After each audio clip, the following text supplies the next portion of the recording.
नमस्कार दोस्तों, डेट है आज की 29 जनवरी 2021। स्वागत है आपका करंट अफेयर न्यूज डिस्कशन में। इस डिस्कशन में हम 29 जनवरी के मोस्ट इंपोर्टेंट करंट अफेयर को कवर करेंगे और इस डिस्कशन की पीडीएफ का लिंक डिस्क्रिप्शन बॉक्स में आपको नीचे मिल जाएगा। तो चलो अब इस क्लास को हम स्टार्ट करते हैं। पहला क्वेश्चन, किस राज्य की सरकार राज्य के कॉलेजों में पढ़ने वाले अनुसूचित जाति के छात्रों को मुफ्त पुस्तकें प्रदान करेगी? तो अभी हाल ही में हरियाणा की सरकार ने ये एक अनाउंसमेंट की है कि राज्य के कॉलेजों में पढ़ने वाले शेड्यूल कास्ट के जो स्टूडेंट हैं उनको फ्री में बुक्स प्रोवाइड की जाएंगी। मकसद क्या है? क्वालिटी ऑफ एजुकेशन को डेवलप करना। इस क्वेश्चन का सही आंसर है हरियाणा। देखो, कल हमने एक स्कीम के बारे में पढ़ा था। उस स्कीम का नाम क्या है? हमारा गांव जगमग गांव योजना। इस स्कीम को हरियाणा की सरकार के द्वारा 2015 में स्टार्ट किया गया था। मकसद क्या था? ग्रामीण क्षेत्रों में 24 घंटे बिजली प्रोवाइड कराना। अब बात इसमें हरियाणा की हुई है, तो हरियाणा की लोकेशन देखिए आप कहां पर है।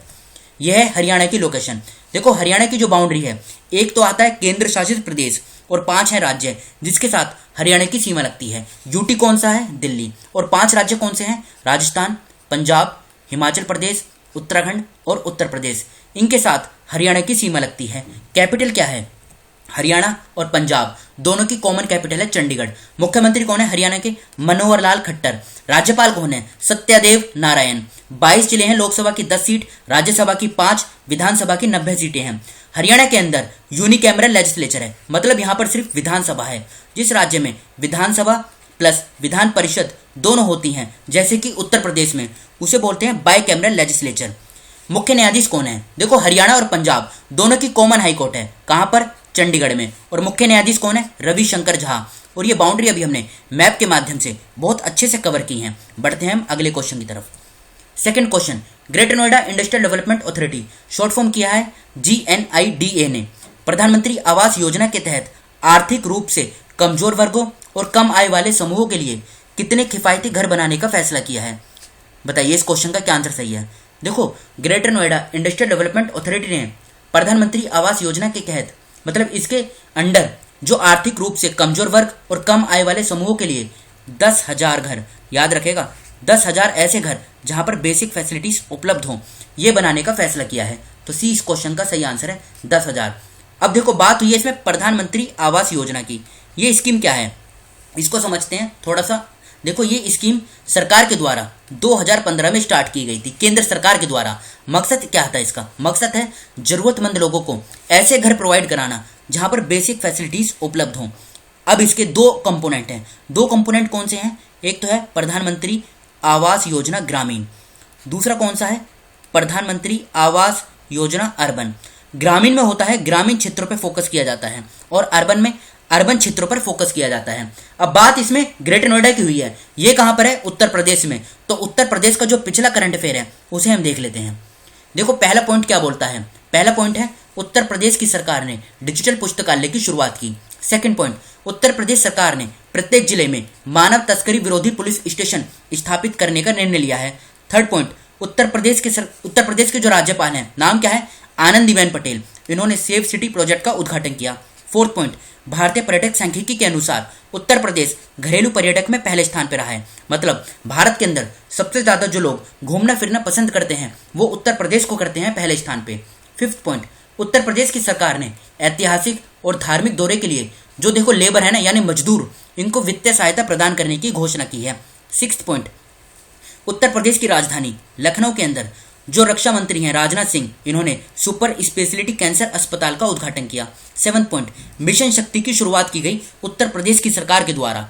8 पॉइंट, उत्तर प्रदेश की सरकार ने राज्य के प्रत्येक पुलिस स्टेशन में महिला हेल्प डेस्क स्थापित करने का आदेश दिया। 9 पॉइंट, कोरोना को रोकने के लिए उत्तर प्रदेश की सरकार ने #हाथ धोना रोके कोरोना अभियान को स्टार्ट किया था। तो इसमें बात करी हमने उत्तर प्रदेश की। अब बढ़ते हैं हम अगले क्वेश्चन की तरफ।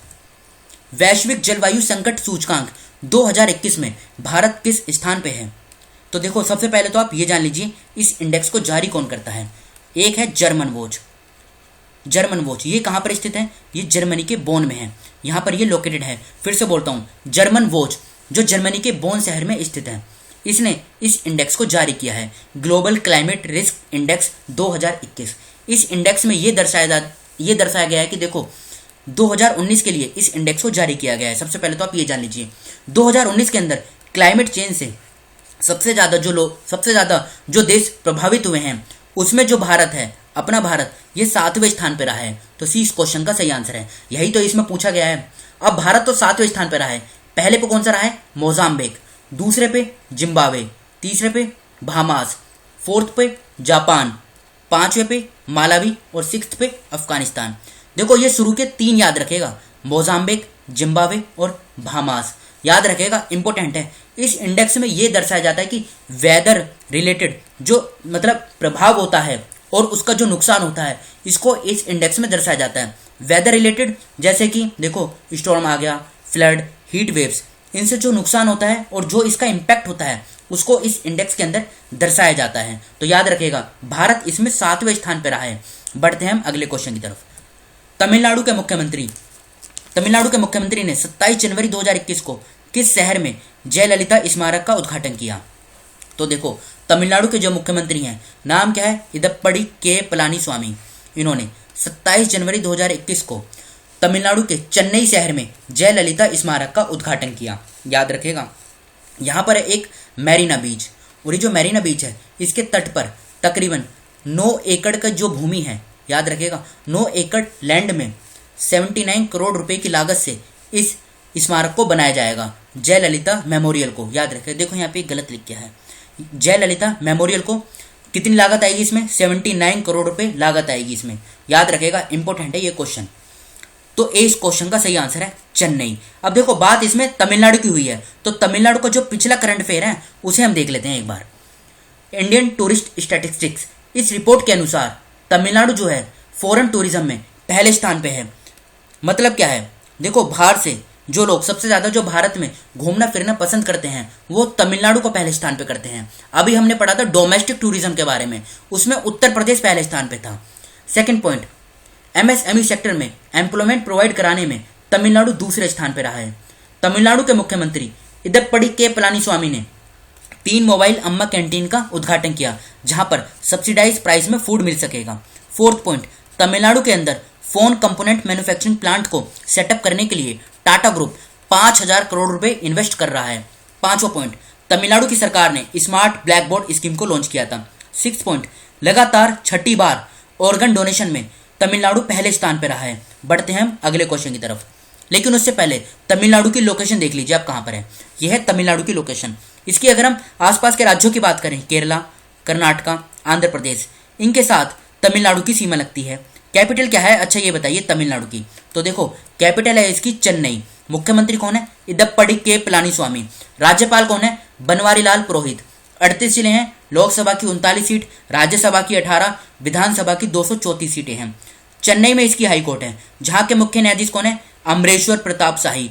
कुछ इंपोर्टेंट नेशनल पार्क भी हैं यहाँ पे, जैसे gulf of Mannar marine national park, Anamalai tiger reserve, Mudumalai national park, Mukurthi national park, ये एग्जाम में पूछा जा चुका है, कलाकद वाइल्ड लाइफ सेंचुरी और गुंडी नेशनल पार्क, ये सभी नेशनल पार्क और टाइगर रिजर्व और सेंचुरी ये तमिलनाडु में स्थित हैं।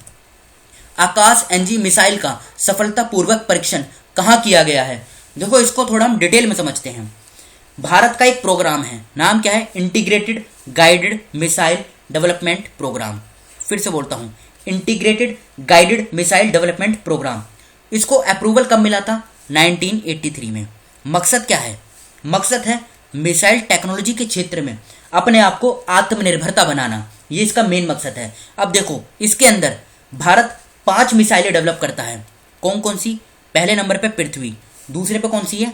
अग्नि, तीसरे नंबर पे त्रिशूल, फोर्थ पे है आकाश और 5वें नंबर पे है नाग। फिर से बोलता हूँ, पृथ्वी, अग्नि, त्रिशूल, आकाश और नाग। अब इसमें बात हुई है आकाश मिसाइल की, तो ये वाली समझते हैं। देखो आकाश क्या है? ये medium range surface to air missile है। मतलब ये सरफेस से एयर में वार करती है। जैसे ये सरफेस है नीचे ग्राउंड पर और ऊपर एयर है, तो यहाँ पर ये अपना मतलब वार करती है। दुश्मन की एयर के अंदर हवा में जैसी भी एक्टिविटी होगी किसी भी प्रकार की, उसको ये हैंडल करेगी, उसको ये डिस्ट्रॉय करेगी।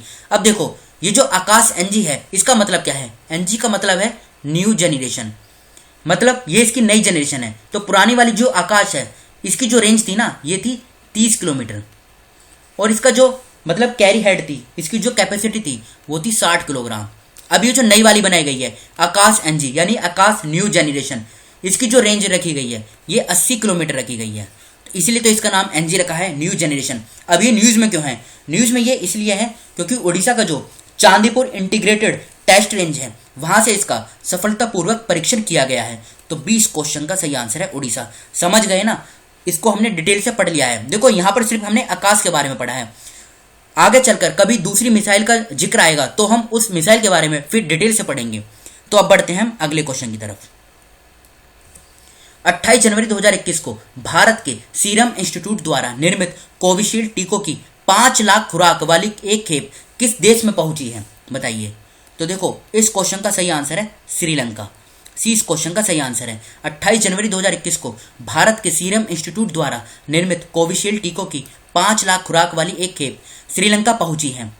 देखो ये जो सीरम इंस्टीट्यूट है ना, ये काफी दिनों से न्यूज में है। आप ये बताइए ये कहां पर है? तो देखो ये महाराष्ट्र का जो पुणे है वहां पर है ये सीरम इंस्टीट्यूट ऑफ इंडिया। अब बात इसमें श्रीलंका की हुई है तो आप लोकेशन देखिए। देखो ये है श्रीलंका की लोकेशन यहाँ पर। इसकी अगर हम कैपिटल की बात करें, 2 कैपिटल है, एक तो कोलंबो, दूसरी क्या है श्री जयवर्धने पूरे कोट्टा। कोलंबो तो इसकी एग्जीक्यूटिव और जुडिशियल कैपिटल है, श्री जयवर्धने पूरे कोट्टा ये इसकी लेजिस्लेटिव कैपिटल है। प्रेसिडेंट की बात करें गोतबे राजपक्षा, प्रधानमंत्री की बात करें महिंद्रा राजपक्षा। तो ये तो बात करी हमने श्रीलंका के बारे में। बढ़ते हैं हम अगले क्वेश्चन की तरफ। आईएमएफ ने वित्तीय वर्ष 2020-21 के लिए भारत की जीडीपी ग्रोथ रेट कितना रहने का अनुमान लगाया है? तो देखो आईएमएफ ने भारत की जीडीपी वित्तीय वर्ष 2020-21 के लिए -8% रहने का अनुमान लगाया है। ये तो बात करी हमने 2020-21 के लिए, और 2021-22 के लिए कितना लगाया है? ये लगाया है +11% आईएमएफ ने। अब बात करते हैं इस आईएमएफ के बारे में। इंटरनेशनल मॉनेटरी फंड ये इसका पूरा नाम है। ये है क्या? ये इंटरनेशनल फाइनेंशियल इंस्टीट्यूशन है। फिर से बोलता हूँ, इंटरनेशनल फाइनेंशियल इंस्टीट्यूशन है। हेडक्वार्टर कहाँ पर है? Washington DC. और ये जो वॉशिंगटन डीसी है ना अमेरिका में, यहाँ पर आईएमएफ तो है ही, इसके साथ में वर्ल्ड बैंक और अमेरिका की स्पेस एजेंसी है नासा। इन तीनों का हेडक्वार्टर वॉशिंगटन डीसी में है। फॉर्मेशन की बात करें, मतलब इसकी स्थापना कब हुई थी? तो ये हुई थी जुलाई 1945 में आईएमएफ की। एमडी कौन है इसके? मैनेजिंग डायरेक्टर की बात करें तो ये है क्रिस्टलिना जियोर्जिवा। ये कहाँ से हैं? ये बुल्गारिया से हैं। चीफ इकोनॉमिस्ट की बात करें, ये कौन है? गीता गोपीनाथ। ये कौन है गीता गोपीनाथ? ये इंडियन अमेरिकन इकोनॉमिस्ट हैं। तो इस क्वेश्चन का डी आंसर सही है। बढ़ते हैं हम अगले क्वेश्चन की तरफ। किस राज्य ने पंख अभियान शुरू किया है? बताइए। तो देखो पंख अभियान को अभी हाल ही में मध्य प्रदेश की सरकार के द्वारा लॉन्च किया गया है। गर्ल चाइल्ड की ग्रोथ और एम्पावरमेंट के लिए पंख से समझते हैं ये है क्या। ये देखो पी से क्या आता है? प्रोटेक्शन। ए से क्या आता है? Awareness of their rights. N से क्या आता है? न्यूट्रिशन। के से क्या आता है? नॉलेज। और एच से आता है हेल्थ। फिर से बोलता हूँ, पी से प्रमोशन, ए से awareness of their rights, N से न्यूट्रिशन, के से नॉलेज और एच से हेल्थ। इस स्कीम को लॉन्च किया गया है सरकार की जो स्कीम है बेटी बचाओ बेटी पढ़ाओ। अच्छा ये बताइए इस स्कीम को कब लॉन्च किया गया था? इस स्कीम को लॉन्च किया गया था 2015 में, 22 जनवरी 2015 में। और ये पंख कैंपेन को मध्य प्रदेश की सरकार के द्वारा बेटी बचाओ बेटी पढ़ाओ स्कीम के तहत लॉन्च किया गया है। इस क्वेश्चन का सही आंसर है मध्य प्रदेश। देखो ये क्वेश्चन इंपॉर्टेंट है, एग्जाम में पूछा जाएगा। बढ़ते हैं हम अगले क्वेश्चन की तरफ। किस शहर में केरल सरकार का 3 टावर जेंडर पार्क 11 फरवरी 2021 से कार्यशील में हो जाएगा? तो देखो इस क्वेश्चन का सही आंसर क्या है? सी कोझिकोडे। बस आप इसमें इतना याद रखिएगा कोझिकोडे। ये क्वेश्चन इतना इंपॉर्टेंट नहीं है, लेकिन बात इसमें केरला की हुई है तो केरला की लोकेशन देखिए आप कहाँ पर है। ये है केरला की लोकेशन। इसके अगर हम आसपास के राज्यों की बात करें, कर्नाटका और तमिलनाडु, 2 राज्य के साथ केरला की सीमा लगती है। कैपिटल की बात करें तो तिरुवनंतपुरम ये इसकी कैपिटल है। मुख्यमंत्री कौन है? पिनराई विजयन। राज्यपाल कौन है? आरिफ मोहम्मद खान। 14 जिले हैं, लोकसभा की 20 सीट, राज्यसभा की 9, विधानसभा की 141 सीटें हैं। मुख्य न्यायाधीश कौन है? एस मणिकुमार। कहाँ के? कोची हाईकोर्ट के। केरला और लक्षद्वीप दोनों की जो जुरिस्डिक्शन है ये कोची हाईकोर्ट के अंतर्गत आती है। बढ़ते हैं हम अगले क्वेश्चन की तरफ। नीलगिरी पहाड़ियां किस राज्य में स्थित हैं? देखो न्यूज़पेपर में एक आर्टिकल आया था, उसमें नीलगिरी पहाड़ियां का जिक्र था। वो न्यूज़ तो इंपॉर्टेंट नहीं है, लेकिन ये हिल्स इंपॉर्टेंट हैं, तो इसके बारे में समझते हैं ये है कहाँ पर। सबसे पहले आप ये भारत का मैप देखिए। देखो इधर से आता है ये वेस्टर्न घाट, ये नीचे वाला एरिया सारा, और इधर आता है ये ईस्टर्न घाट। तो यहाँ पे जो इनका जंक्शन पॉइंट है ना, ये सारा एरिया आप ये कह सकते हैं, यहाँ पर है नीलगिरी हिल्स। ये कर्नाटका, केरला और तमिलनाडु तीनों में ये फैली हुई है, याद रखेगा, इंपॉर्टेंट है। अच्छा ये बताइए वेस्टर्न घाट कितने राज्यों में है? तो देखो गुजरात, महाराष्ट्र, गोवा, कर्नाटका, केरला और तमिलनाडु। तमिलनाडु में भी आता है, याद रखेगा। तो कितने राज्य हो गए?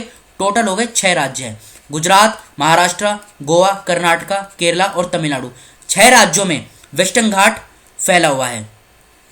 अब बात करें ईस्टर्न घाट की, पश्चिम बंगाल, उड़ीसा, आंध्र प्रदेश, तमिलनाडु और आप कह सकते हैं केरला, इधर भी आता है ये ईस्टर्न घाट। ये 5 राज्यों में फैला हुआ है। अब इनका जो जंक्शन पॉइंट है ये है नीलगिरी हिल्स का, जो कि 3 राज्यों में फैली हुई है, कर्नाटका, तमिलनाडु और केरला। अब देखो यहाँ पर एक टाइगर रिजर्व भी है। ये टाइगर रिजर्व इंपोर्टेंट है, एग्जाम में पूछा जा चुका है। नाम क्या है? Sathyamangalam tiger reserve. फिर से बोलता हूँ, सत्यमंगलम टाइगर रिजर्व। ये कहाँ पर है? ये नीलगिरी हिल्स में लोकेटेड है। मतलब ये कह सकते हैं, वैसे तो ये देखो तमिलनाडु में है, लेकिन इसका कुछ पोर्शन कर्नाटका और केरला के अंदर भी आता है, याद रखेगा। तो अब बताइए इस क्वेश्चन का क्या आंसर सही है जो पूछा गया है। नीलगिरी पहाड़ियां किस राज्य में स्थित हैं? तो देखो इस क्वेश्चन का जो सही आंसर है ना, ये है तमिलनाडु। डी इस क्वेश्चन का सही आंसर है। जम्मू कश्मीर में भी नहीं है, आसाम में भी नहीं है, गुजरात में भी नहीं है। इसमें पूछा गया इन चारों ऑप्शन में से, तो तमिलनाडु इस क्वेश्चन का सही आंसर है। अब बढ़ते हैं हम अगले क्वेश्चन की तरफ। देखो वो तो हमारे क्वेश्चन आज के पूरे हो गए करंट अफेयर। ये क्वेश्चन कल पूछा गया था, पश्चिम घाट भारत के कितने राज्यों में फैला हुआ है, और इसी को अभी हमने पिछले क्वेश्चन में डिटेल के साथ कवर किया है। तो बताइए ये कितने राज्यों में फैला हुआ है? तो सी इस क्वेश्चन का सही आंसर है 6। ये 6 राज्यों में फैला हुआ है। कौन कौन से वो 6 राज्य हैं? गुजरात, महाराष्ट्र, गोवा, कर्नाटका, केरला और तमिलनाडु। और ईस्टर्न घाट और वेस्टर्न घाट दोनों का जो जंक्शन पॉइंट है क्या है? वो है नीलगिरी हिल्स। अब क्वेश्चन आज वाला, जिसका आंसर आपको बताना है कमेंट बॉक्स में खुद से। किस राज्य के परिवहन निगम ने हेरिटेज बुक स्टोर के सहयोग से नाव पर बच्चों का पुस्तकालय शुरू किया है? तो इस क्वेश्चन का आंसर आपको बताना है कमेंट बॉक्स में खुद से। तो फिलहाल इस डिस्कशन को हम यहीं पर रोकते हैं। जो स्टूडेंट फर्स्ट टाइम चैनल पर विजिट कर रहे हैं वो इस चैनल को सब्सक्राइब कर लीजिए, जिससे नई वीडियो अपलोड होते ही उसका नोटिफिकेशन सबसे पहले आपको मिल सके। Thank you.